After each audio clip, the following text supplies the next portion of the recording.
The list of Sumerian kings describes how a group of enlightened beings descended from heaven to rule the earth. The total time of his domination, 242,000 years ago. How is that possible? The list of Sumerian kings is an archaic stone tablet written in the Sumerian language.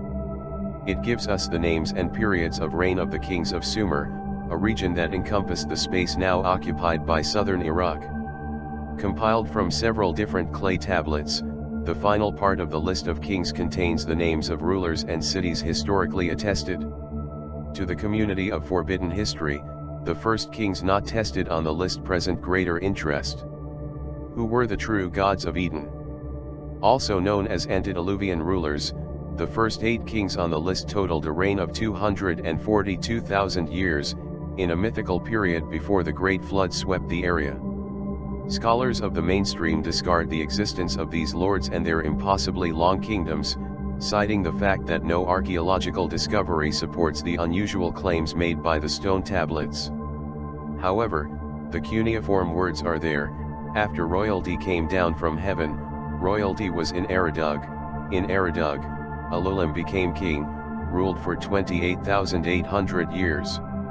After the mandate of the first celestial king ended, the scepter fell into the hands of Alilengar, who ruled for 36,000 years.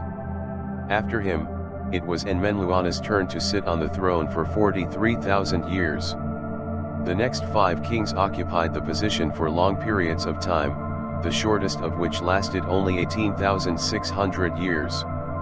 The coming of the Great Flood, considered by some as a world catastrophe, put an end to the reign of the mythical kings. After the flood had ravaged and royalty had descended from heaven, Kish became the seat of royalty. Kish was an ancient city in Sumer, home to the first historically documented Sumerian dynasty. The kings of this dynasty had shorter realms than the previous ones, but they still extended far beyond the life expectancy of a human being in those days. The shortest reign belonged to Zamek, the son of Barcelona, who remained in power for 140 years. For a long time, historians agreed that these impossible deadlines were the result of fiction.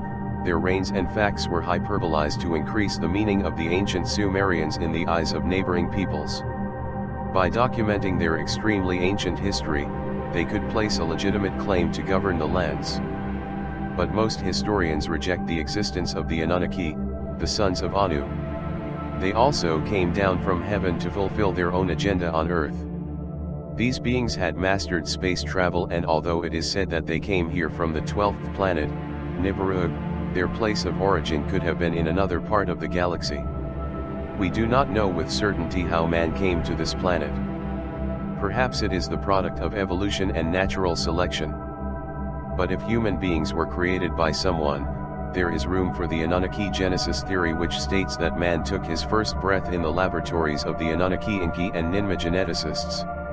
If these beings were able to manipulate and transform Homo erectus into rational and intelligent humans, it is evident that they were able to prolong their own lives. This could mean that the longevity of the reigns in the Sumerian kings list could be interpreted as a reality rather than a metaphor. As far as we know, these celestial beings could have been immortal or at least impervious to factors such as aging and disease.